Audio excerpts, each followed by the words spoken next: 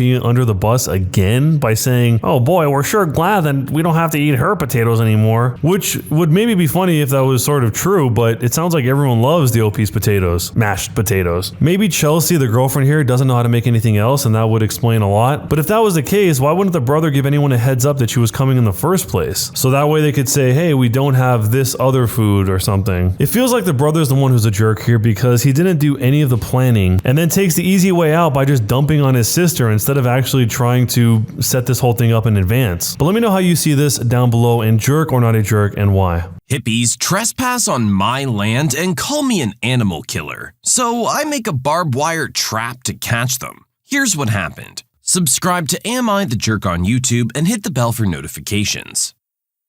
We've had issues with trespassers on our land, and my friend said I should post how I've dealt with them years prior. Some background first. I live in a small town in the Midwest. People keep to themselves, and it's quite rare to have any spats with locals. The only instance of confrontation that comes to mind are people not from my country or state. I should also note there's a university not far from my land, so it's not uncommon to see non-locals. Generally, they keep to themselves and steer clear of the locals. That is, until two jerks from the university came to visit. I would describe myself as an outdoorsman. I love to fish, hunt, camp, hike, things like that. So it follows I do some of these activities on my land. I have a few ponds and forest which I conduct a lot of hunting on, mostly waterfowl and deer. I have a permanent duck blind on one pond and a deer stand adjacent to my forest, both somewhat visible from the road. There's heaps of farmland around my area, not much public land to recreate with. Naturally, people will go to many lengths to recreate on my land, either legally or illegally. It was late September or early October, and I was out scouting for waterfowl on one of my ponds. When I came up to the property, I noticed a Subaru Outback pulled off to the side of the road, onto my land. If I had recognized the vehicle, it wouldn't have raised an alarm, but I didn't, and the Outback had California plates. I stepped out of my vehicle to investigate. It was vacant. Then I smelled it. Smoke. Something was burning and it was coming from my forest. I grabbed a shovel and ran towards it. When I got to my forest, I could also hear some crappy music playing. There I saw the two jerks. They had pitched a tent and had a campfire going. I was left speechless. How could these guys have the gall to trespass? Anyway, I approached them and none of them noticed. I turned off their music and they all looked at me in disbelief. There was silence, then the jerk spoke. "Hey man,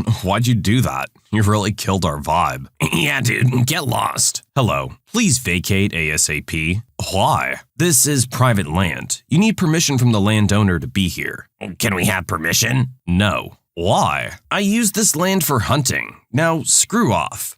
"You're a murderer, killing defenseless animals?" "I really don't give a crap, bud. Now vacate before I have your Subaru towed." This must have finally gotten through to them, as they packed up and I escorted them off my land. Before I left, Jerk 1 remarks, "We will return and we'll stop your senseless killing," and things like that. I laughed and told them good day, and assessed the damage they'd done. The jerks had cut down several trees. Why they didn't use the dead ones, I have no idea. I found empty beer cans and a single roach on a tree stump. I hate substance abuse. The roach really ticked me off. And what they said earlier about coming back and off-roading sparked an idea in my brain. I knew what area he was referring to. My buds and I have off-roaded there before, so I prepared the area for the jerk. I wanted to plant native prairie grass where we off-roaded, so I stalked about 200 meters of barbed wire where I intended to plant the grass at a later time. I pretty much left it at that, and the next few weeks were uneventful. It was late October and I was in my duck blind one afternoon. Shot my limit of pheasants in the morning, so I figured I could pick off a few ducks with some buds. A flock of geese landed in our decoys, but we didn't shoot them. We watched them for a bit, and then we heard loud music from an oncoming car. It was the jerks. I watched as they drove through my land and headed for the off-roading area. I informed my buddies of my prairie grass project, and we all began laughing when they entered the barbed wire area. It should also be noted their music scared the geese away. A minute or so passed and we couldn't hear the engine running. We left the blind to investigate. What we came upon was a thing of beauty. Most, if not all, the barbed wire was gone, mangled in the Subaru's axles. Jerk 1 is freaking out, and Jerk 2 is assessing the damage. When we came up on them, Jerk 1 started yelling at me, saying he would sue me for damages to his vehicle. I laughed and told him to get off my property before I call law enforcement. He laughed and said I should. I did, 2 to be exact. I called our local conservation officer and the sheriff. I told the sheriff I had trespassers that refused to leave. I told the CEO I had non-hunters harassing hunters and wild game. He got quite excited after hearing that and told me he'd be there within the hour. 10 minutes passed and the sheriff shows up. I let the jerks explain themselves. They said I had given them permission and I destroyed their car. The sheriff looks at them, then asks me if they have permission. I say no, and that I suspect they're under the influence of something, as no logical person would drive through barbed wire. The sheriff asked why I thought that. I said last time they trespassed, they left empties and a roach. His eyes gleamed, and he told the 2 jerks to empty their pockets, and that he would search the car. What happened next was hilarious. There wasn't anything in their car. Jerk 1 had nothing in his pockets, but Jerk 2 started crying. He had something on him. So, in addition to trespassing, the 2 jerks were charged with possessing illegal substances. The sheriff then told the 2 they had to figure out how to get their vehicle off my land. He offered to give them a ride back to the university so they could sort it out. Then, the CEO arrives at the perfect time. I told him they had trespassed, and in doing so, harassed hunters. Hunter harassment laws are open to interpretation in my state, but given the situation, the CEO issued both of them tickets for harassing hunters. That's a misdemeanor and over $5,000 in fines. I also mentioned they cut down trees on my land. Jerk 2 says that it wasn't him and that it was Jerk 1. So Jerk 1 is also charged with destroying property. We're laughing our butts off as the sheriff takes them away. I didn't hear from the jerks for a few days. Then I got a letter in the mail. It was from Jerk 1. He was asking for written permission to retrieve his vehicle from my land. He gave me his number to contact him so we could sort it out. The call went something like this. Hello? I read you want permission to retrieve your vehicle from my land. Yes. Permission denied. You can have someone on your behalf retrieve it for you.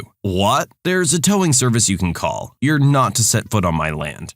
Screw you, man. Have a nice day. The next day, I get a call from the towing service, asking if they can go back there and retrieve the Subaru. I say yes, but that Jerk 1 can't set foot on my land. He agrees, and I take him to where the mangled Subaru is. It took about 2 hours for him to pull the Subaru out from its barbed wire bed. This made Jerk 1 quite mad. He told the driver to hurry up, which ticked him off. When he got the Subaru to the road, Jerk 1 started cussing him out. The driver told him, "You know what? I won't charge you for this." He detached the Subaru and left it on the road and drove off. At this point, I'm laughing like a madman and told Jerk 1 to have a nice day. His car turned on but wouldn't budge. He was getting really flustered and had a meltdown. He called Jerk 2 to pick him up. I stayed there to make sure they didn't do anything else. As he was leaving, Jerk 1 spat on my car. They left the Subaru on the road. When they were gone, I called law enforcement one last time and said someone was illegally parked on a road. I gave them the location, and an hour later, they were towing the car away. I never heard from the jerks again. Don't screw with a man's land. Yeah, I mean, if everything's fenced off and it's very clearly private property, you can't just go in there and do what you want. Cutting down trees, starting a fire, and camping and things like that are all potentially very dangerous. If anything goes wrong, the property owner is the one that's responsible, and the one who has to deal with the repercussions if you start a fire or something. I will say it sounds like our original poster enjoyed this maybe a little too much, but these kids had it coming. Sounds like they were a couple little punks who didn't want to be told what to do. Our poster definitely saw this as an opportunity to teach them a lesson about life, and wasn't gonna show them any mercy. You can submit your own stories to be featured here on the channel. The story submission link is in the description below. And if you want to listen to some vibey music in the background, check out Easy Mode, also linked below. And don't forget to subscribe. Entitled jerk refuses to wait in the phone queue and ends up wasting way more time than he needed to. I work in a high-volume private practice medical setting with a job title that has me doing a mix of clinical and administrative work. This particular night, the front desk was short-staffed, and I was asked to help cover until the phones turned off at 5 p.m. We were getting a barrage of phone calls, which meant I was answering the phone mostly by picking it up, instructing the person to hold for the next available staff member, placing them on hold, and then picking calls back up in the order they were received. Simple until a patient who's always abrasive and rude, Mr. Patient, calls. Thank you for calling Place of Specialty. This is Original Poster speaking. How may I help you? My insurance has changed to out-of-state Medicaid. Does Dr. Person accept that? As far as I'm aware, we can't accept Medicaid plans from other states. You do have the option to pay out of pocket for visits. Let me transfer you to billing to have them take a look, okay? Fine. I put him on hold and pop back to the billing coordinator, who's one room over, and explain the situation. I ask her to pick up his line. She says she's finishing up with another client but can get to him in a minute or so. Before she can pick him up, he hangs up. Okay, whatever. I go back up to the front and the phones are still ringing like mad. I go to answer the next call and see it's Mr. Patient again. All 3 of my lines are ringing, so I just do what I'm supposed to do. Answer, tell him to hold, and put him on hold so I can work through everyone in order. He's at the top of the line, so no biggie. I can pick him back up in about 15 seconds. Except he hangs up again, and then calls back again. I see what he's trying to do, and I'm immediately annoyed. He wants instantaneous attention, and in the process is prolonging my ability to help him and is tying up my lines. Refusing to give in, I pick him up, greet him, and immediately put him on hold. I start helping my other callers and he hangs up and calls back again. I continue to work down the line of held calls and assist them, pausing in between to answer his calls and put him back on hold. We repeat this cycle no less than 7 times, until finally I pick up the phone and he shrieks, "Do not put me on hold!" Defeated, I relent. At this point, I could have assisted him several times over had he not been so ridiculous. And now I just want him gone. How can I help you? I just changed insurance and I just need to find out if you accept it. Absolutely. We can check for you. Would you like to speak with the billing coordinator? Yes, I want you to go get her. Sure thing. I'll go get her for you. One moment, okay? Okay. And with that, I gleefully reach down and put the jerk on hold. I don't know what to tell you, buddy. Sometimes they've got a lot of phone calls and you gotta wait in line. I'm one of those people that if I've been on hold for like 2 hours, I'm afraid to hang up. You don't want to be put back at the beginning of that line, but there have been times where I've gotten fed up and called back and gotten immediate service. So I don't know what to tell you. Either way, you got to assume 99% of the time that they're doing what they're supposed to be doing. They're transferring you. They're looking for whatever they need to look for. You just gotta be patient. You're only making the situation more annoying for yourself by doing what you're doing. Karen thinks I'm gonna give her my laptop just because she asks. No. So I work in IT, web dev stuff. So I know my way around a PC, and my neighbors know this. About a week or so ago, one of them comes to my door and says they bought a laptop but it wasn't starting up. I told her that I don't really know laptop hardware, and only open up PCs so I can look. If something's wrong with the software, I can probably fix it, but if it's hardware, then she would need to go to a shop. I invite Karen to enter because I want to get it over with instantly and not have to go drop the laptop off at her house. I turn it on and nothing. Not even a light. Nothing works. The charging light is on, but the laptop is dead. I told her she'd have to go to a shop because this isn't a software issue. She mumbles but leaves without saying thanks. which I didn't really care, I just wanted my peace and quiet. Then, yesterday, the doorbell rings, I open it, and there she is, with the laptop in hand. I'll paraphrase the conversation. I just got back from the store. They said the motherboard's dead. Sorry to hear that. It's a shame you can't get a No, I wanted to ask about your laptops. Okay, what about mine? Well, can you give me one of them? I need it for my kids, and they don't have anything to play on. No, I can't give you a laptop because that's my work laptop, bought and paid for from the company I work at. It's not mine. Oh, come on. Just tell them you lost it or someone stole it. I would get fired if that happened. I really would. Sensitive information is on that laptop. Well, the other one? That's my wife's laptop. Give me that one. It's perfect for me. At this point, I was fuming, but this person is a close neighbor and friend to my mom. I can't give you my wife's laptop. She bought it. It's hers. Go return the laptop from where you bought it. They won't refund me. They say it's my fault for not checking it before buying it. Mind you, she bought it secondhand. Well, yes, it's your fault. I have to go, but good luck with that. I slammed the door while she started to talk again, but I really didn't have time to deal with Karen's crazy today. Why would this lady think you would just give her your laptop? She clearly knows how expensive they are because she doesn't want to go buy one herself. People don't just give you expensive things because you want them. That's not how life works. I wish it was, though. Seriously, though, beyond just asking for someone's personal property, she's asking our original poster to put their job at risk. For you? I'm sorry. No.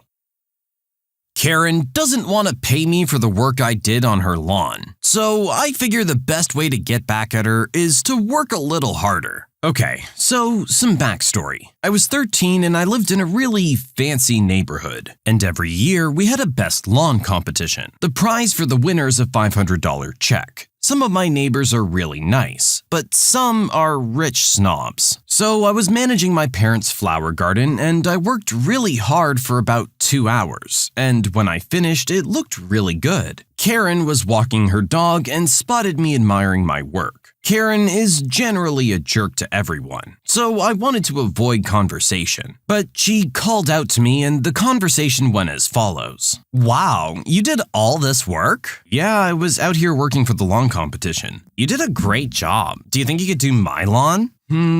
If you pay me by the hour, I'll be happy to work. Ugh, why do I have to pay? Because I'm helping you compete against me. I want some profit out of it. Okay, fine, $10 an hour. So the next day, I do her very weedy lawn, and I think I did a pretty good job. I pick up every single one of her weeds, I cut the grass, and I even buy some flowers for the patches of dirt where large weeds used to be. After 4 hours of work, I knock on Karen's door to let her see the work, thinking she would be impressed. I was very wrong. Ew, what's this? What? The grass is the wrong color. The grass is green. What color is it supposed to be? Orangish. I want my lawn to have fall colors, which I'm pretty sure is a made-up excuse. You didn't say that. You should have known. Now get out of here. You ruined my lawn. I'm not paying you.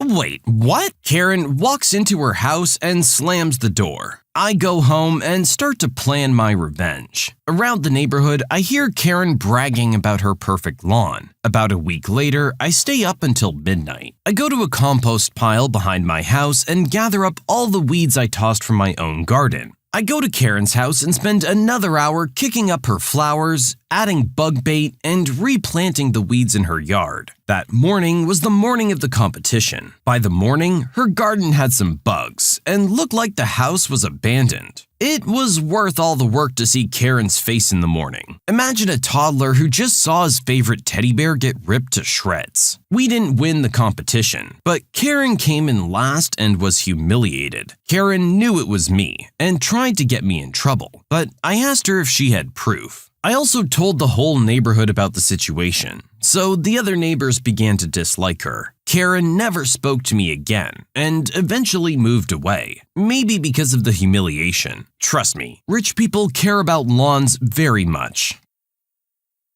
There's so much that bugs me with this story. For one, based on how the original poster's telling the story, we can assume that Karen here is pretty well off. It sounds like our poster put in quite a bit of work and did it all in 4 hours. She also really lowballed him at $10 an hour and is still not willing to pay? That's $40 for a competition level lawn. That sounds like a pretty good deal to me, but I don't know. Maybe that's just me. I'm not exactly in the innermost circles of lawn competitions, but the final line from our poster is 100% true. When you have a really nice property like that, you care about how the lawn looks. You would think paying $40 to have it look really good wouldn't be that big an issue for you. I guess Karen just wanted to have her cake and eat it too. Too bad she didn't count on our original poster putting in a little bit of extra work. Karen insists I move my car because she refuses to ever back hers up. It was a little before Christmas a number of years ago at a very, very busy shopping center. I had just pulled into a parking spot I had spent ages finding. I get out of my car and start walking in when I'm summoned by an older woman. She's perhaps 65 or 70, but has the stereotypical lacquered hairdo and extensive makeup. She has a couple of bags in hand and is standing behind the Mercedes in front of my car. Move your car out of my way. I'm leaving now. You have plenty of room to back out of your spot. I don't back up, so move your car now. If you'd like a hand reversing out, I can certainly spot you. Are you deaf, you idiot? I don't back up, and I don't have to. You have to let me drive straight through. I'm not going to tell you again. Well, I'm glad you're not telling me again because I'm tired of hearing it. You're trapping me here because I don't know how to back up. I'm calling the police if you don't move right now, you jerk. Now, I enjoy old people swearing as much as the next fellow, but I just didn't have time. I was burning daylight and my shopping wasn't going to do itself. I wished her well and went inside. I wish there was a better ending, but when I got back to my car about a half hour later, her Mercedes was still there, and she was nowhere to be found. Some say her ghost still prowls the parking lot, moving forward, ever forward. How did this lady get a driver's license if she doesn't know how to back up? Like, that's one of the most basic driving skills you need. I don't know what to tell you. It's not on our original poster to give in to you. You need to learn how to drive, lady. Racist lady demands I speak English in her presence. Years later, I fire her from her dream job. Here's what happened. Subscribe to Am I the Jerk on YouTube and hit the bell for notifications. This story begins when I was a freshman in high school. After school, on most weekdays, I would walk to my uncle's house to babysit my little cousin. My cousin was about 2 or 3 years old at the time, and liked to go to the public park that was directly in front of my uncle's house. It was a simple park, about the size of a football field with a playground in one corner and the rest all being grass. One particular day, my cousin's begging me to go to the park, so I take him. For a while, we were the only ones there. My cousin is too scared to go down the slide from the top by himself, so I was picking him up and letting him slide about halfway. He was having a great time and laughing. Soon a lady comes up with her daughter and they start playing on the swing set. Well, the lady was sitting on the bench and her daughter was trying to play on the swing set. Now, here's an important point of the story. When I speak with my little cousin, I speak in our native language. He can understand English, but I'm just so used to speaking my native language with my family that it just happens naturally. So I'm speaking to my cousin, trying to encourage him to go up to the top of the slide, and he's on his way up, psyching himself up. Then I hear the lady yell out, "Hey, you need to speak English when you're around me." "Huh? I'm just telling him to..." "This is America. We speak English here." I'm just trying to play with my cousin. He doesn't speak English too well." I lied. He understood English. "I don't care. You speak English when you're around me and my daughter." So I'm ticked off. I've had my experience with racism, especially post 9/11. I'm Indian, but I look very Arab and got harassed a lot after 9/11. This, however, was different. I'm just here with a child and he was visibly having an awesome time playing at the playground. There was no reason for this lady to impose her crap on me. So I decide, screw it. If she wants me to speak English, here,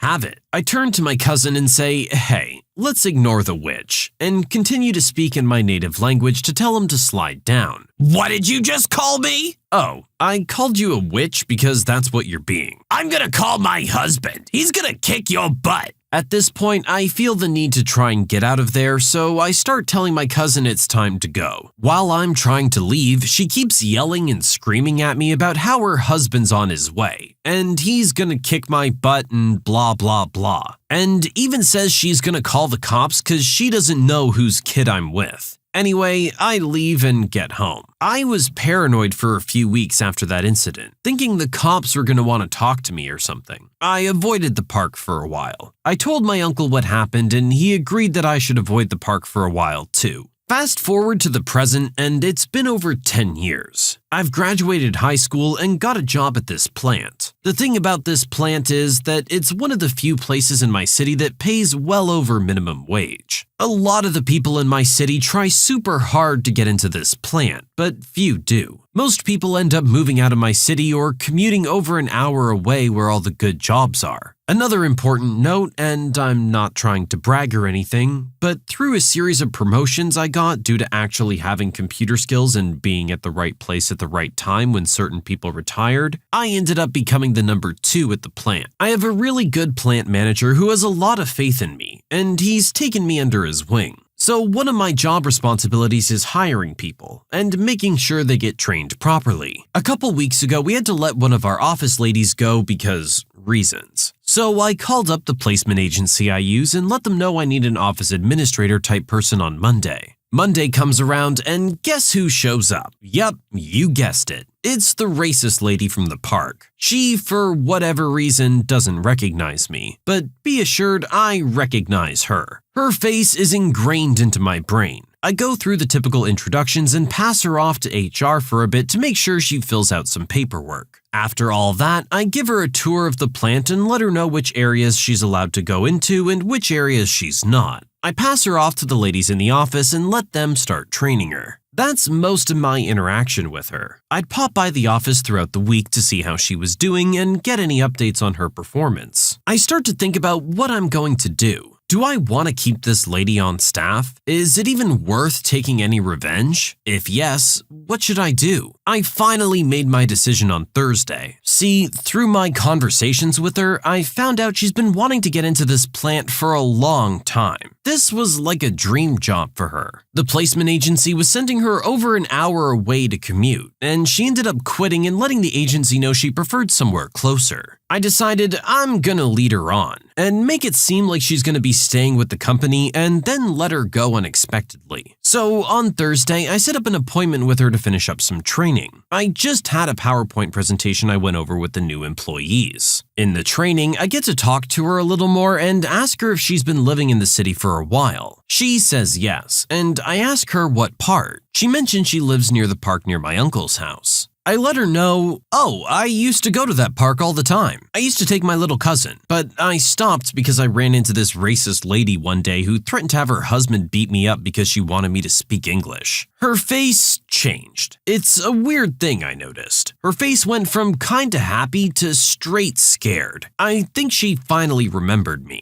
I concluded the training and didn't say anything else. Friday came and she showed up to work. When she went to lunch, I called the placement agency and told them to call her and let her know not to show up after lunch. We won't be needing her anymore. I could do this because she wasn't an actual employee. We just had a contract through the agency and didn't need any valid reason to let her go. There was also just something very satisfying about firing someone while they were at lunch.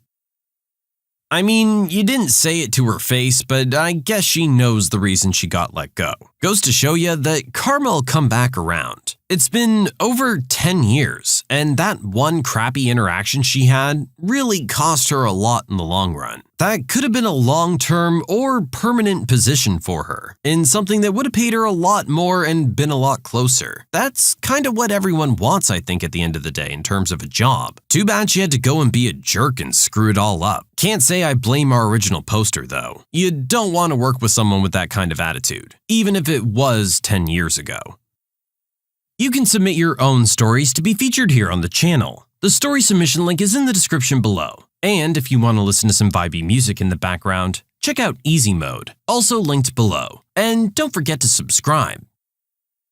Bartender tries to throw me out, not realizing I'm an employee. So I'm a party host at my place of work, which happens to be attached to a bar. Both businesses are owned by the same man and work hand in hand. I've been an employee on my half for a little over a year now, yet I never made a rundown to the bar before, until yesterday. I'm 18, but I must have been mistaken for 13 numerous times. Regardless, I'm far too young to be sat in a bar. For the party I was working though, I had to make rundowns to the bar to get the food for my party. So I head down and grab some of the food from the kitchen and start taking it over. I delivered maybe half the food when, on my way back to the kitchen, I hear a lady yell something. I'm a bit on the skittish side, so if someone yells, I'm like a deer in the headlights. I turn and see the bartender pointing at me, and she calls me over. I walk towards her like an apprehensive squirrel, and she grabs my arm and tells me I have to leave while she drags me to the door.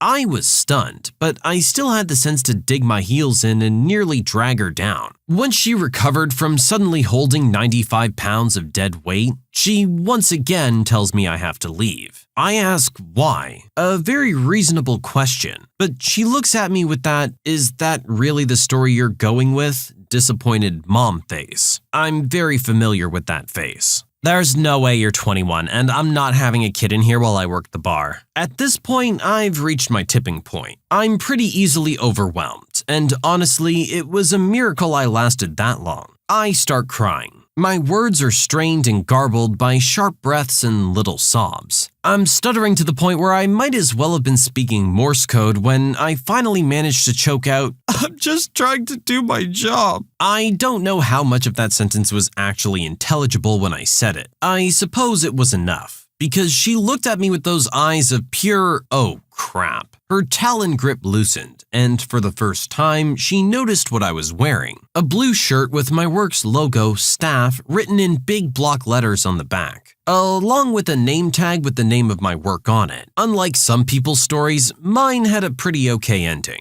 The second she realized her mistake, not only did she apologize profusely, but she helped me calm down from the hysterics I'd thrown myself into. Afterwards, she was very nice and quick to help me. If my hands were full and I couldn't get the door open, "One sec, baby girl, I'll get that door for you." The whole rest of the night, if I needed anything at all, or even just look like I did, she was there immediately. "What do you need, baby girl?" I really like this story. Honestly, both people were just trying to do their jobs and an honest mistake was made. It happens. At least the jerk that made the mistake understands that it was a mistake and went out of their way to try and make the other person comfortable again. That's how it should go 99% of the time. Unfortunately, a lot of the times it only ends up escalating, and people don't like to admit when they're wrong. When you can admit you were a jerk unfairly, everything goes a lot smoother, and you get much more wholesome interactions like what we had here. Karen seems to think that general rules don't apply to her, so I pretend to be crazy to scare the ever-loving crap out of her. I'm an older woman who ran out of craps to give a long time ago. I'm sarcastic and I'm not a stranger to foul language. 14-year Navy vet, so I cuss like a sailor. After a couple weeks of not leaving my house and needing some groceries, I threw on an old baseball cap since I hadn't fixed my hair up for a while and ventured to my closest Costco. I donned my gloves and mask and sallied forth. Being early, the line to enter was short, and I was able to get in, grab the stuff I needed, and get in line to check out. However, the line to check out was not short. The store had established 2 lines approaching the checkout tills. An employee would direct you to the next till open when you'd reach the front of the store. The end of the lines, however, stretched back all the way to the back of the store. I got in line and everyone was being very nice and keeping the prescribed distance apart, and were behaving in a civil manner. We chatted with each other and talked about the quarantine. But, of course, there's always that one person who just has to try to display dominance by walking all over everyone else. This one person in this case was a Karen. There were only about 3 people in front of me before reaching the front where an employee would direct us to the cashier. Karen came along, looked back towards the beginning of the line, sighed dramatically, and pushed her giant Costco cart right in front of the woman before me, making her next in line. The lady in front of me pointed out to her that the line started in the back of the store. Karen ignored her completely. A couple of others in line also called out to her that the line was back there. Karen continued to ignore them. Finally, the employee directing traffic came over and told her that she'd have to move to the back of the line. Karen finally spoke. I spend a lot of money here. Like we all spend a lot of money at Costco. And I'm in a hurry. What's one more in front of them anyway? They've already waited this long, they can wait a few more minutes. I just watched this go down, and soon the employee was arguing with her, and I decided that it was time to let my crazy flag fly. I'm no shrinking violet, and I don't embarrass so easily. So I thought, why not? I walked up next to the lady and just stared at her. I didn't say anything until she looked at me and said, Step back, you're too close. I looked at her and loudly said, Do you like my shoes? Karen, bless her little heart, looked a little shocked. Before she could say anything, I struck again. I like my shoes. Do you like my shoes? I then did what my sons tell me is my creepy laugh. Karen's eyes got a little wide, and I heard some snickers from some of the others in line. I then said, Can I go home with you and look at your shoes? At this, the employee once again said, Ma'am, please go to the back of the line. Crazy won the day, and the Karen left the line without saying a word to me and headed towards the back. By now, some of the others were laughing, and some looked genuinely worried about the crazy lady in line with them. I just went back to my cart and said, Well, sometimes you just have to fight idiots with crazy. Everyone seemed to relax, and a couple of us chatted for the few minutes it took for us to reach the front of the line. I will admit, most of the people who were in line with me who heard the altercation were looking at me funny. But hey, it's not like they could even recognize me with the ball cap and mask. Jeez, I love freaking people out. Being old has its perks. I can't say that would have been my go-to tactic, but hey, I guess it works. You really just threw this Karen a curveball. It was a situation that she just didn't know how to deal with anymore. She couldn't get through it by just continuing to be her Karen self. You kinda gave her no other option but to walk away, or try to match you for that level of crazy. And you clearly were bringing your A game today.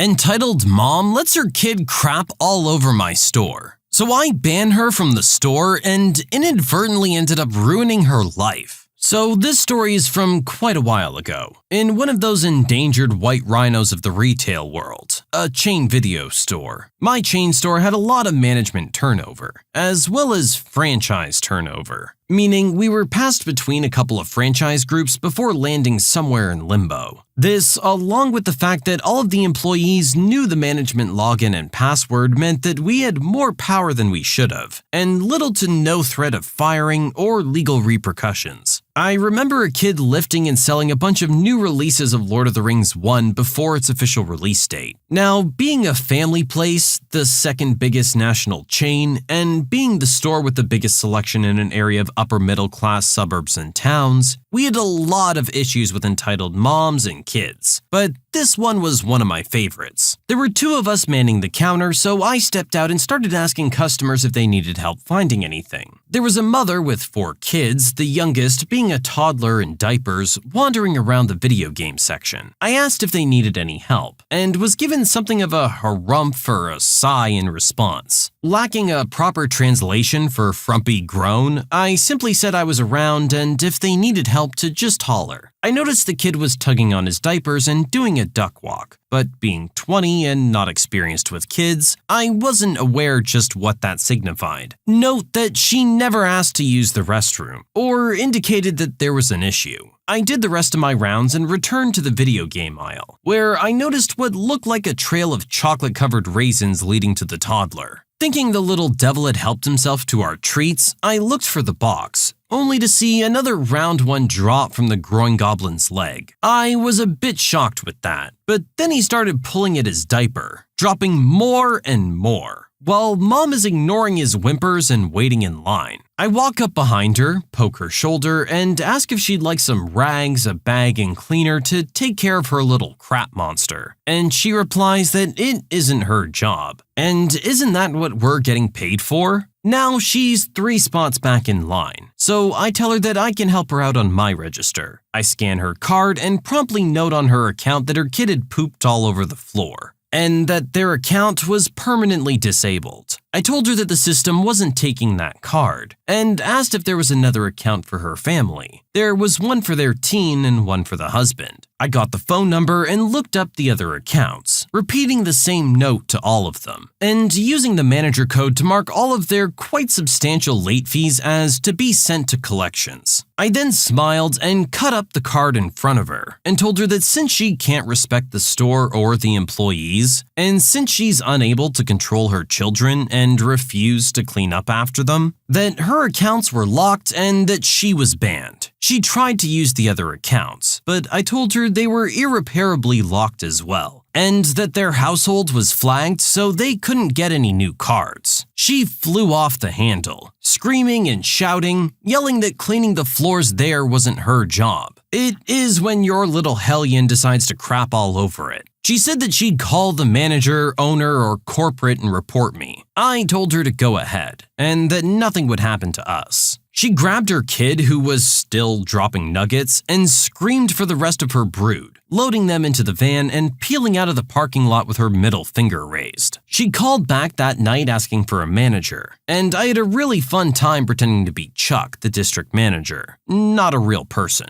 I told her she and her family were banned from any stores in the district, and that we would be pressing charges if her or any of her family tried to open up a new account. I ended up having to clean up the poop, which sucked.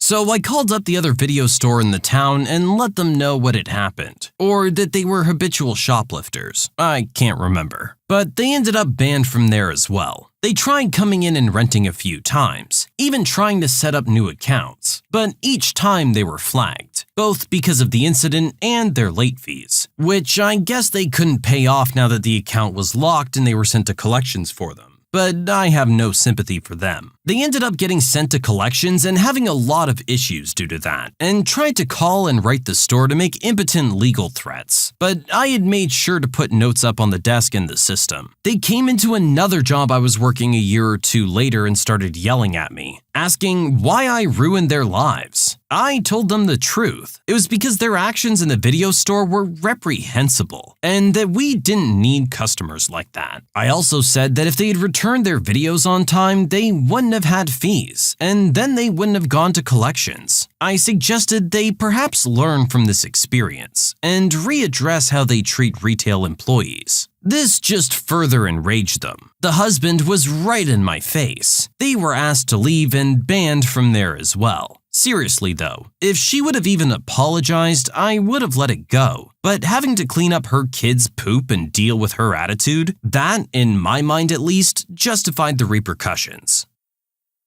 Come on, like that's disgusting. You gotta know that you're responsible for that. The employees don't sign up to clean up poop off the floor. Like, no embarrassment or remorse from this mom whatsoever. Honestly, I just feel bad for the kids. She's got 4 of these things, and apparently she's not willing to pay attention. They're the ones that really have it rough long term. I would have done exactly what our original poster did here though, which is do everything in my power to make sure I never have to deal with you again, and maybe inconvenience you a little bit along the way too. As for the whole collection agency stuff, I mean, that's on them. You had some late fees. You should have paid them, or at least returned the stuff on time to begin with and avoid the fees. You can't blame anyone but yourself there. Sorry. Delusional customer refuses to show ID and calls the owner to get me fired. But I know the owners. Here's what happened. Subscribe to Am I the Jerk on YouTube and hit the bell for notifications. So my stepdad has been the manager at the only bar, which happens to have a restaurant attached, in the county for the last 15 years. The owners are a group of 3 brothers, who also own several other businesses in our county. As a teen, I babysat the owner's kids. I had my first job washing dishes at the bar, and I eventually ended up married to one of the brothers' stepsons. Safe to say my family and the owner's family are pretty enmeshed, but because they own so many businesses around here, everyone knows the brothers. All the locals anyway. Tourists and travelers are a whole other kettle of fish. This story happened a few days before Christmas. I was covering behind the bar because it was crazy busy with holiday travelers and they needed some help. Jerk shows up in all his jerk glory, complaining about the highways getting closed down on account of the storm. I'm pulling beers for the brothers and their wives, and my bar back was running drinks, so Jerk had to wait a few minutes. After dropping the beers off and grabbing limes for my mother-in-law, I hurry back behind the bar to grab Jerk's order before refilling drinks for the rest of the bar. The conversation goes as follows. Where the heck have you been? I'm a paying customer. I shouldn't have to wait a half hour before you even take my order. At most, it was 5 minutes. I'm sorry for the inconvenience, sir. I just had to run some drinks real fast. What can I get for you? Beam and Coke. That's Coke, not Pepsi. And hurry up, I'm already getting sick of being here. Absolutely. I'll just need your ID, and that'll be $6. ID? I'm obviously not a kid. Just get me my drink. In this state, we ID every person every time, regardless of age. I need some ID or I can't serve you, sir. Oh, really? How about I just call the owner and have him sort it out? You'll probably lose your job in the process, but I'll get my drink. You still want my ID? Yes, sir, I still need your ID, and the owner will agree with that. At this point, he actually pulls out his phone and makes a call. Don't know who he called, but it wasn't one of the brothers whose table I can see from the bar. He hands me his phone, and an unknown man tells me I need to just serve his friend drinks or not bother showing up for my next shift. I don't have a regular shift. I'm covering the regular bartender as a favor to the brothers. So I laughed at the unknown person and hung up. At this point, my mother-in-law and the oldest of the brothers is watching what's happening. Oldest brother comes over to find out. What's going on over here? This girl refuses to serve me. I called the owner and this little idiot still won't get my drink. Oh, you know the owner? That wasn't the owner, jerk. Yes, it was. Now get me my drink and this can all go away. Why aren't you getting his drink? He refused to give ID. Well, then she can't serve you. Do you work here or are you just being nosy? I could have you fired too. Oh, right. You said you know the owners. Older brother then yells out to the other brothers. Y'all know this guy? Now everyone in the bar is looking, because the brothers are not people you don't notice yelling in a small space. The other brothers look confused and say no. And I don't know who you are either, jerk. Either hand over your ID or get the heck out of my bar. Jerk then throws a fit and is eventually physically removed from the bar by the younger two brothers. Fun times, people, and so much stupid. Is this just something this guy does? Like he has a guy in his phone that they have an agreement if someone's not giving them a drink, they'll just pretend to be the owner of the place? That's a really stupid, sneaky little scam. I'm sure there are some younger employees who are scared of losing their job who do fall for this, though. But given that this guy was a tourist in a small town, this maybe isn't the correct card to play. This is probably the type of place where everybody knows everybody. That might work in large, urban, densely populated cities, but not in small towns of 500 people. You can submit your own stories to be featured here on the channel. The story submission link is in the description below. And if you want to listen to some vibey music in the background, check out Easy Mode, also linked below. And don't forget to subscribe. My coworker thinks she's entitled to my baby. I had to run to the store to get formula and decided to bring my 9-week-old into the store with me. It was my first time taking her anywhere other than the doctor, so I was a little nervous. I decided to carry her and keep her covered since I was only getting one thing. I grabbed the formula and made my way to the checkouts when a coworker saw me. I didn't see her, but she came straight over and tried to uncover my baby without even saying anything to me. I put my hand out, stopping her, and asked her what she was doing. She told me she wanted to see and hold the baby, since I haven't really posted her on social media. I told her that the correct way to do that would be to ask, and even if she did ask, I would have said no, because it's flu and RSV season and I don't want people in her face or holding her. She muttered something I didn't understand and walked off, and I walked to the checkouts. A couple hours after I got home, I was scrolling through Facebook and saw that she made a post about me. It said, "I saw original poster at the store today, and she shoved me away from her saying I can't hold her baby. I couldn't even look at her baby. Parents need to stop being so selfish with their babies. Sometimes the baby's smile is what a person needs to make it through the day. Stop being selfish." Although I really wanted to respond to her post, I stopped myself. Why do some people think that babies are public property? If my baby's covered up, I don't want people in her face. No one's entitled to my baby but myself and her father. I completely agree with our original poster that their coworker was out of line. You say something, you ask, you don't just shove your face in there. That being said, I know new parents can be overly protective of a baby, but that's no reason to call them out on social media and make up lies and exaggerate the situation, especially about someone that you actually work with and are friends with on that platform. You know they're gonna see it, and you know they know you're exaggerating what happened. Not entirely sure what your goal is here. My new neighbor immediately assumed I'm the gardener. A few weeks ago, I was working the lawn in my new house. I just moved in with my wife and we were really working hard to make the place homey. I was already finishing up the lawn when I saw an old granny slowly walking towards me. I turned off my lawn trimmer so I could say hello and not have anything fly towards her. When she came up, she kindly asked me, "Excuse me, how much do you charge per lawn?" I looked at her a bit confused, but after remembering my attire, I had a hat, some gloves, and safety glasses on, and since I was new in the neighborhood, I understood that she'd mistaked me for a gardener. I looked at her and said, "Hello, how can I help you, ma'am?" She kindly told me that she wanted her lawn mowed, but she doesn't have as much money since she lives alone, and asked if I was willing to take $20 for the work. I looked at her place and saw that the lawn in question was incredibly out of control, as if it wasn't mowed in months. And since it was a small area, I told the kind granny,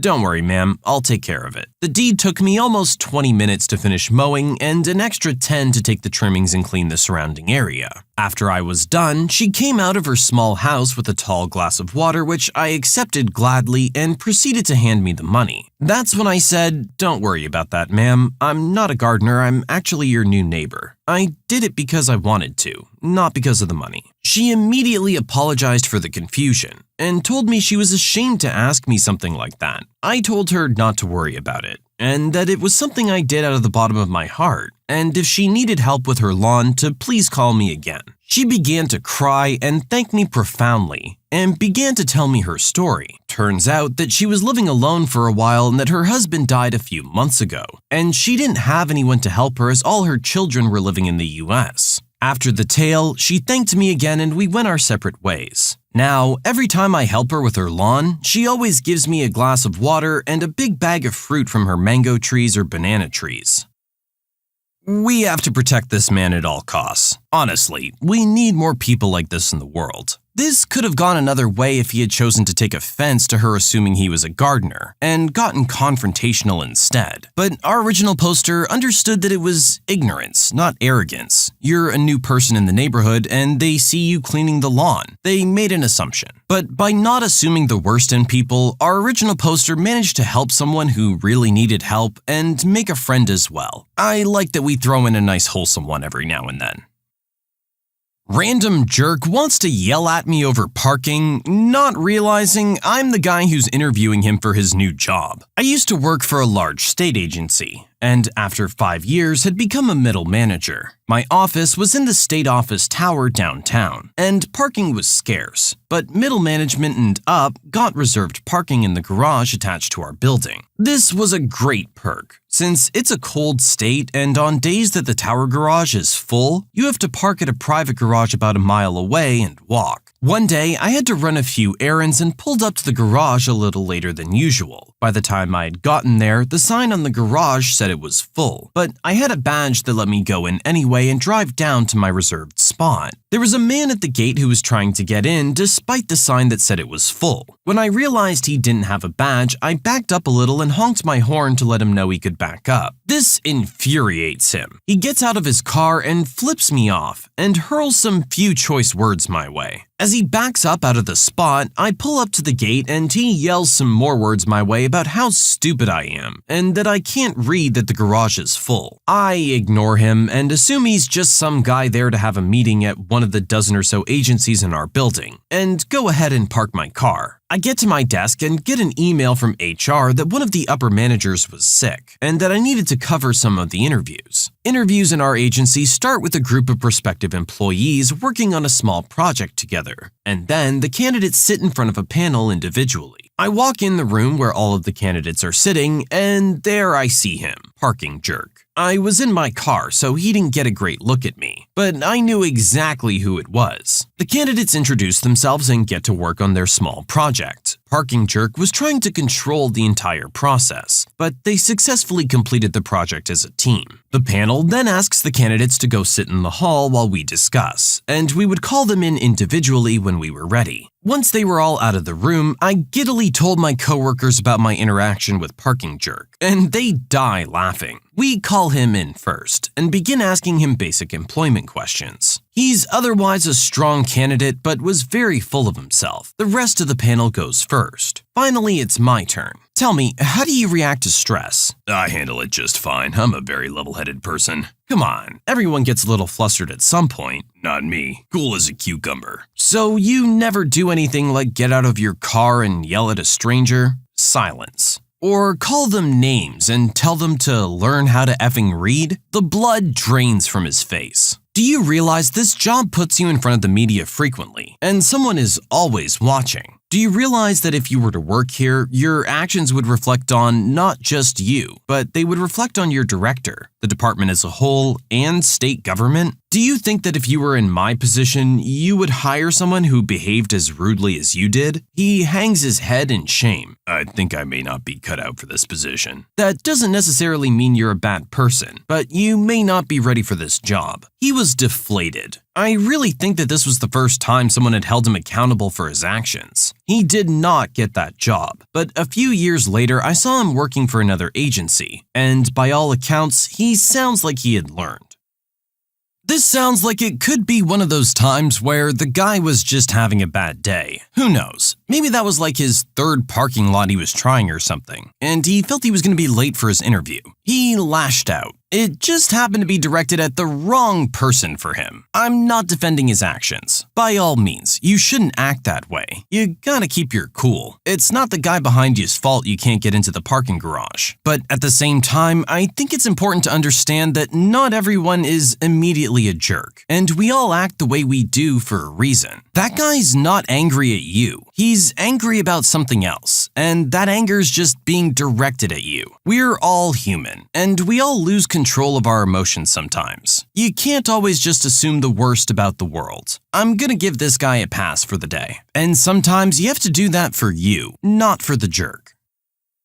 My father abused me and kicked me out of my home, so I took everything. I'm not gonna drag this out too long. I'm gonna try and get right to the point. My father is very religious to the point where we couldn't do anything that would be considered normal. Christmas, dating, nothing. I didn't hate my dad by any means. He taught me a lot. However, he was very abusive. As a black man, he seemed to think that the only way to discipline a child was to knock that sense into them. He would constantly get angry at minor things and punch my brother in the soft part of his stomach. I suppose we both just normalized that abuse, and as I got older, I learned to not take the punches and actually block. The first time I did it, it shocked my dad. It was so satisfying not to cry when my dad hit me, and just look at him with this blank expression. Doing this definitely made him more angry, as he would try to make me cry. I feel like it gave him some sick satisfaction. You'd think all of this would make me hate him. Nope. My idiotic self just didn't seem to register how bad this was. I tried to justify it as him teaching me a lesson, but eventually the last straw would come. I was 16 at the time, and my father gave me this ultimatum: continue school or get a job and pay the majority of the bills. He wasn't working at the time, and I hated school. While my grades were average to high, I just didn't want to be a part of that environment anymore. Our overall bill was about £1,300, and I'd have to give £600 of my paycheck with my brother paying the other half. I decided to just go with it and look for a job. Now, a week into my job search, my father started shouting at me, saying I was taking way too long. Keep in mind, when my brother left school, he gave him over 2 months to find something. He ended up putting me in front of a computer and made me apply to things all day and night. I ended up going to bed at 6 a.m. the next morning. I got so desperate, I applied for McDonald's, and within a day got the job. Unfortunately, it was one of the worst experiences of my life. A lot of inappropriate touching and horrible acquaintances. Anyway, a year into working, a new girl joined the team. And as cliche as it sounds, I fell for her instantly. I went out of my comfort zone and just decided to flirt with her. By the end of the day, we were dating. It was amazing. Obviously, I couldn't tell my dad about this, so we hid it for another year as we dated. Within that time, we ended up sleeping together. Sleeping together before marriage would be a big no-no. My father later found out. Now, this part is pretty invasive, but he had connected to my WhatsApp messages and was reading them on his laptop while I slept. I believe he actually opened my phone while I slept using my thumb recognition. I was chewed out the next morning and told to break up with her, with him calling her names and saying that she didn't really love me. He then told me to get out of the house and never come back. I'll give some context for this. My dad likes to use this line when we're in trouble. He'll make us go outside our flat and then a minute later call us back inside. He had never really gotten to that point with me, but my brother experienced it all the time. I always told him that if our father ever did that to me, I'd just leave. So, as you can imagine, I left. I walked for hours while my dad was blowing up my phone to come home. If you thought this was because he cared and wanted me to be safe, you'd be wrong. He would later send texts telling me not to tell anyone what was happening, that it's none of their business and I'm not going to ruin his reputation.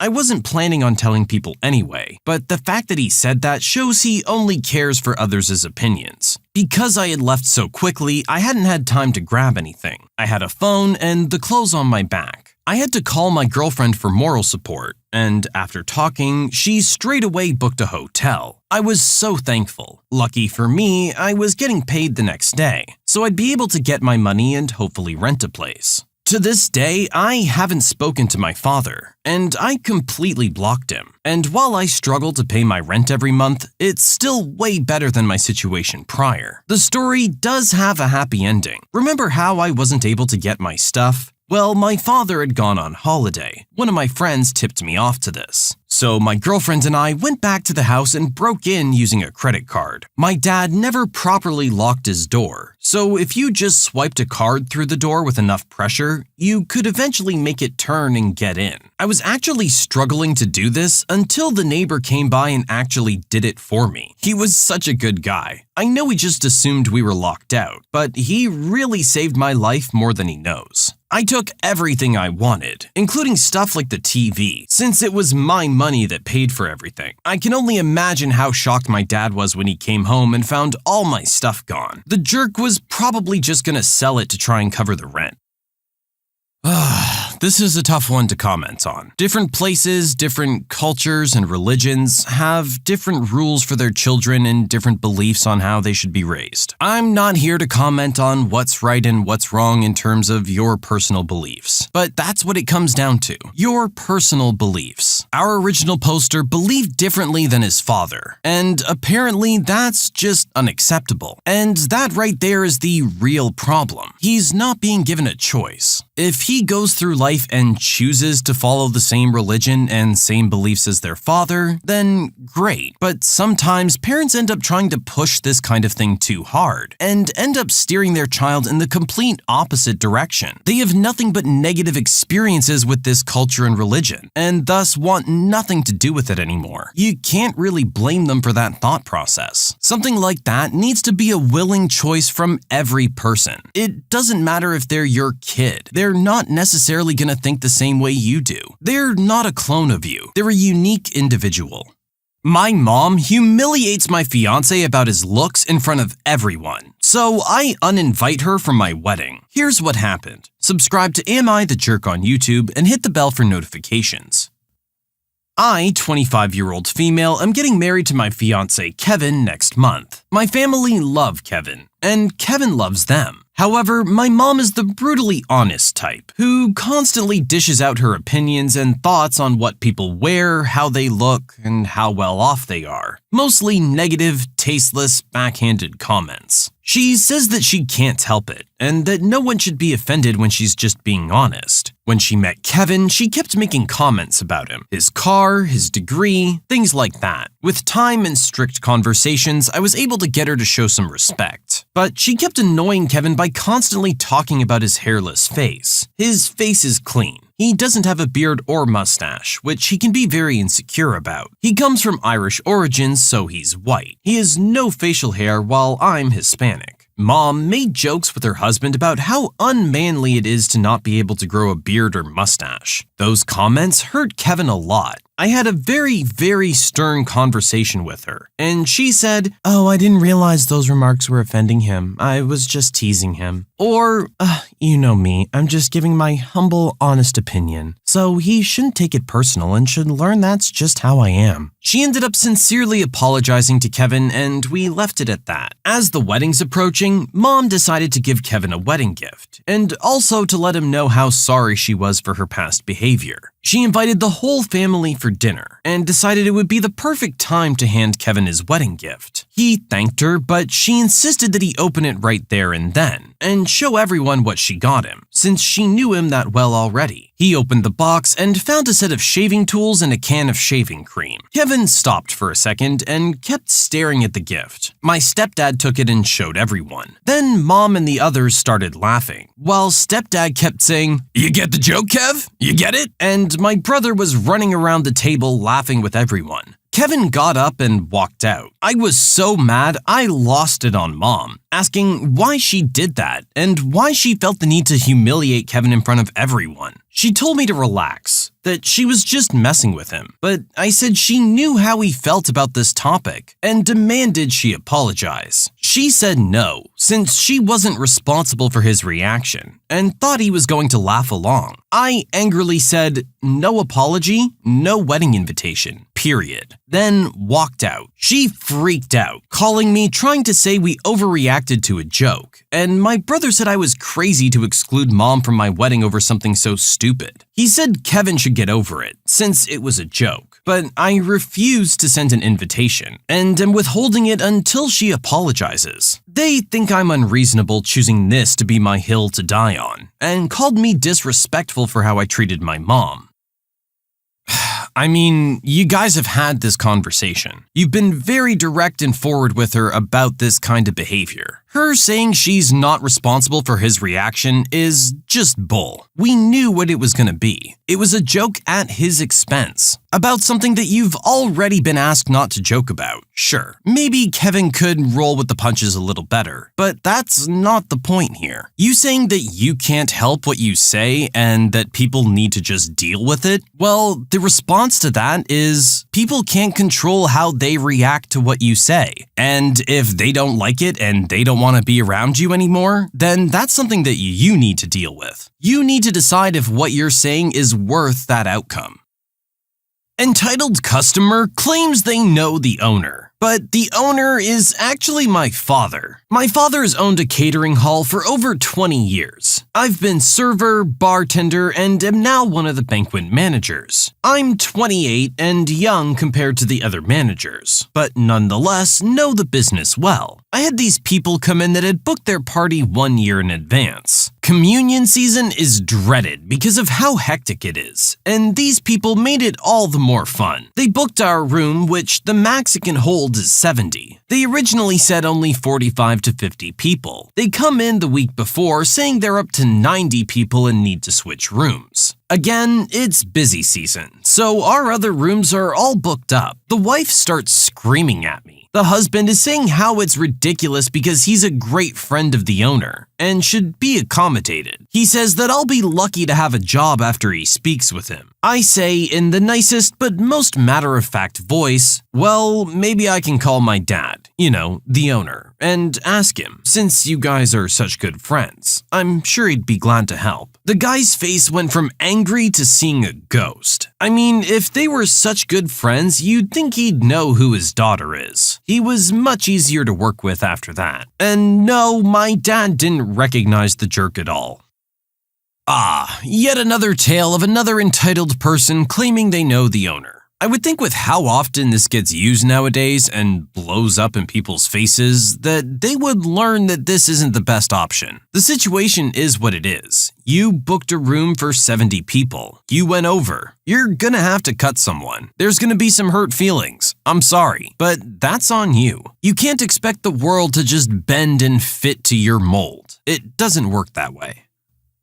Random customer accuses me of stealing from the place I work. My senior year of high school, I worked at a Starbucks. One Saturday, I worked the middle shift and had my school bag with me to do some homework when I was done. My manager was working that day too and was at the register. After my shift, I moved my laptop over to the table but left my jacket and backpack in the back room. After about an hour, I was done, so I got up and went to grab my stuff before refilling my cup with water. As soon as I walked back out into the cafe, a woman waiting for her drink started screaming that I was a thief and that someone had to call the cops. My manager walked over to try to defuse the situation, explaining that I do work there and I just left my stuff in the back to do homework. She was still screaming when a cop happened to walk in, and he would come in at least twice a week, so he knew me as well. The woman started exclaiming how great it was he was there and that he needed to arrest me for stealing money. He starts laughing, and also explained that I worked there. The woman left about 15 minutes later, still complaining. I don't know why it took the manager and a cop to tell her, but I was just happy the jerk left so I could go home.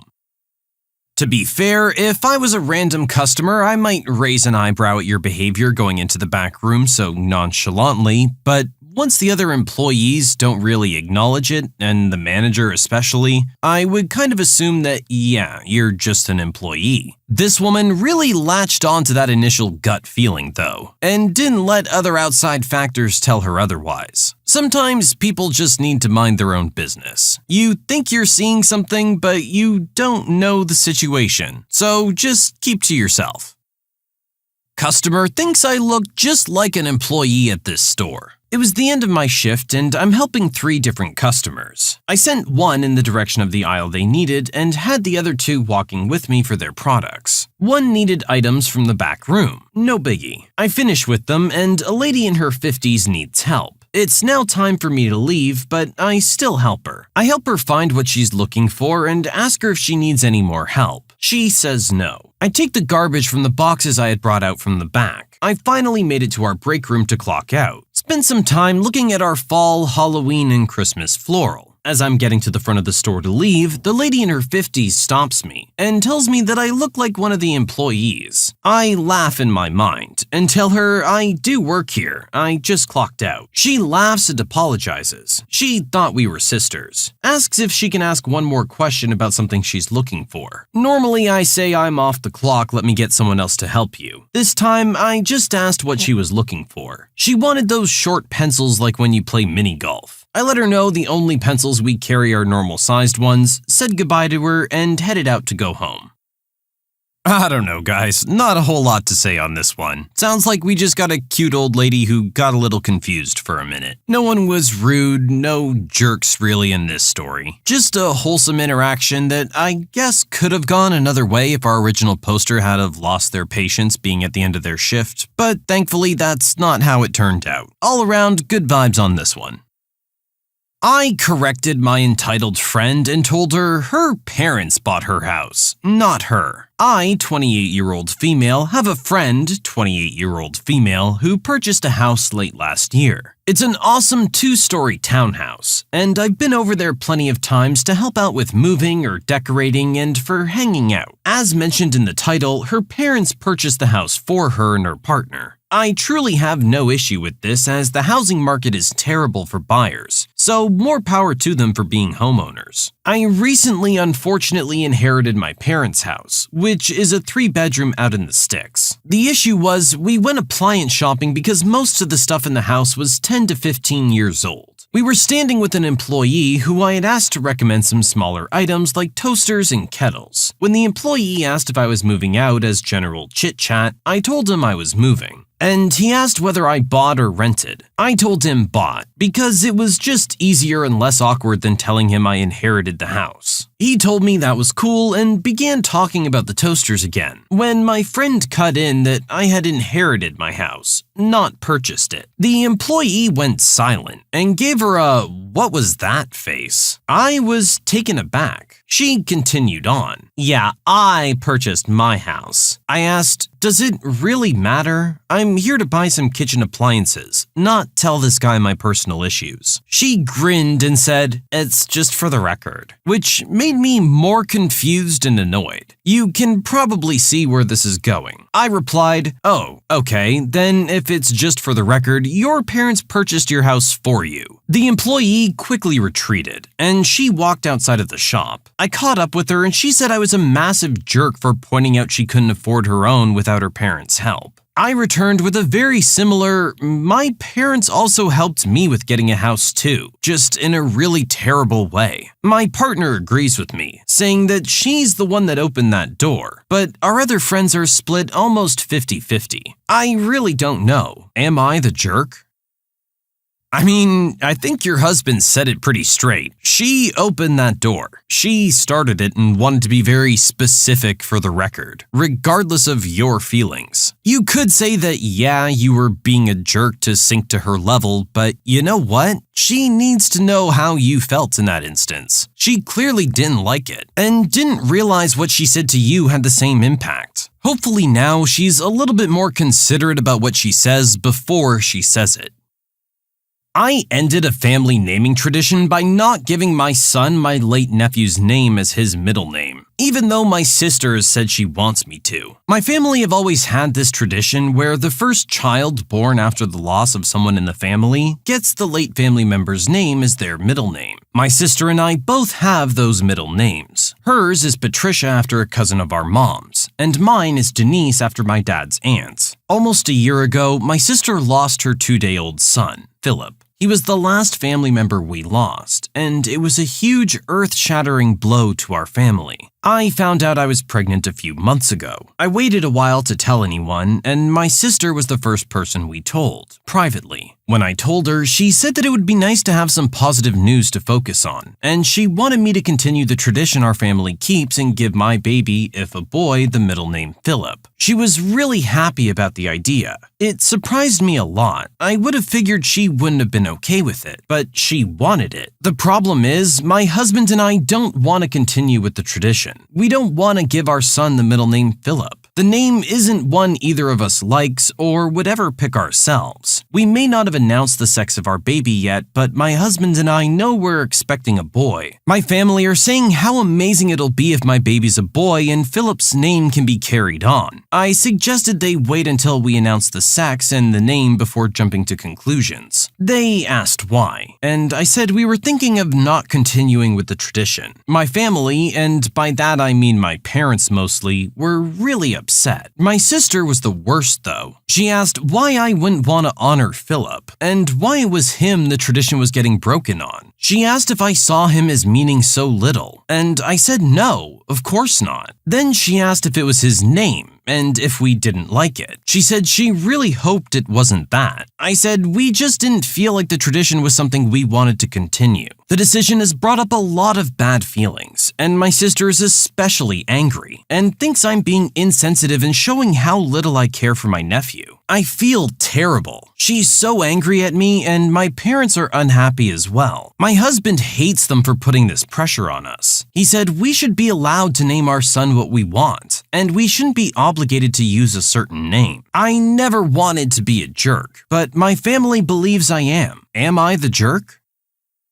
Yikes, I don't envy our original poster here. This is a really difficult situation to be in. I completely agree with them that they should be able to choose their own baby's name, and it's up to them if they want to carry on the tradition. But I also understand why her sister feels so hurt. This was the one thing that she maybe had as something to hang on to of her son that she lost. At the end of the day, if you really don't like the name, then it's not one that you have to use. I'm sure your sister will come to understand in time that you still love her and care about what happened with your nephew. That it's not anything personal about her. It's your personal choice. And it's one that you're entitled to have. Maybe the next baby boy that's born, the parents will be more liking of the name Philip. But I agree with your husband that this is a lot of pressure for them to be putting on you guys. I just don't think it's fair. And I hope that the rest of the family comes to understand that in time.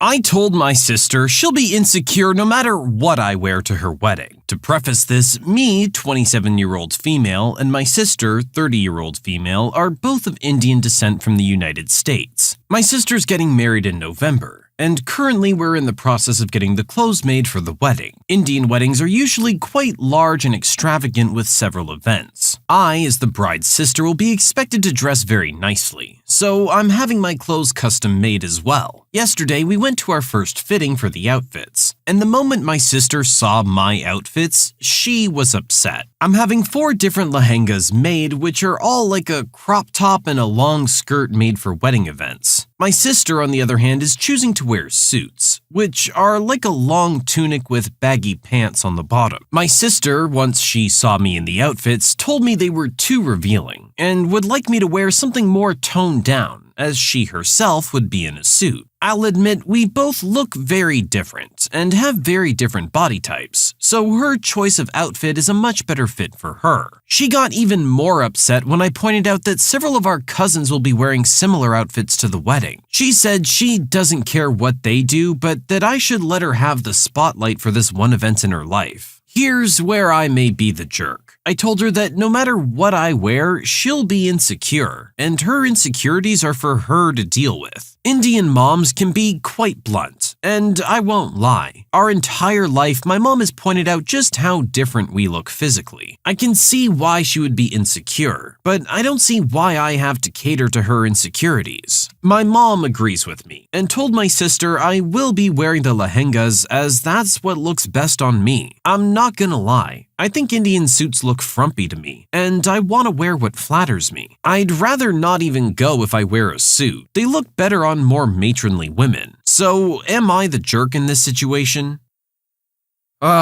Okay, so we're stepping into some cultural territory here that, honestly, I'm not 100% familiar with, so I'm gonna be cautious here. I don't know what the traditional clothing is, or who's supposed to wear what, but it does sound like this is mostly coming from the bride in terms of her insecurities. Now, that being said, maybe she has had issues with this regarding her mom and her sister in the past, but her sister's being really unsensitive about it, and this is a very special day for the one getting married. I think you could at least put a little sugar on it. You don't need to be a straight-up jerk. You can get your point across without putting her down in the process. That would be where you did wrong on this one, in my opinion.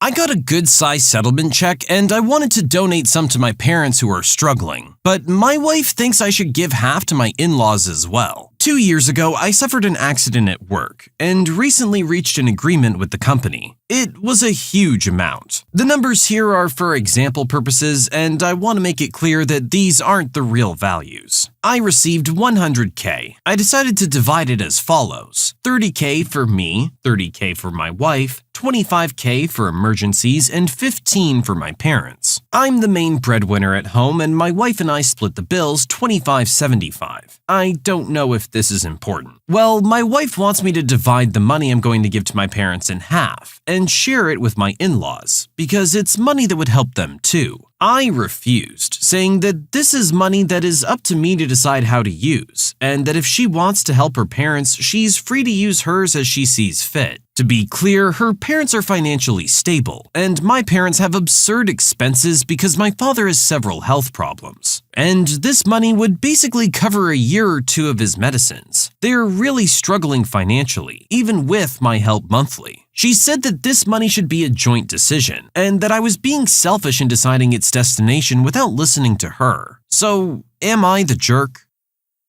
I feel like a situation like this might vary from family to family. People choose how to handle finances differently. It sounds like you guys are more of a separate accounts type household, in which case I wouldn't think that it would be news that you get to decide what happens with this money that was given to you. Regardless, I would think logic in this situation would dictate that your parents do need it more, and giving it to your in-laws would just be buying them something nice, I guess. For your parents, it's much more for necessities than anything else. Regardless of how you guys choose to do your finances, I think you're right here fundamentally, and that's more what matters. When you subscribe, make sure to hit the bell to turn on notifications. To finish listening to all the stories, check out the playlist at the top of the description. And if you like Am I the Jerk, make sure to subscribe to Am I the Genius. Everything will be linked down below in the description.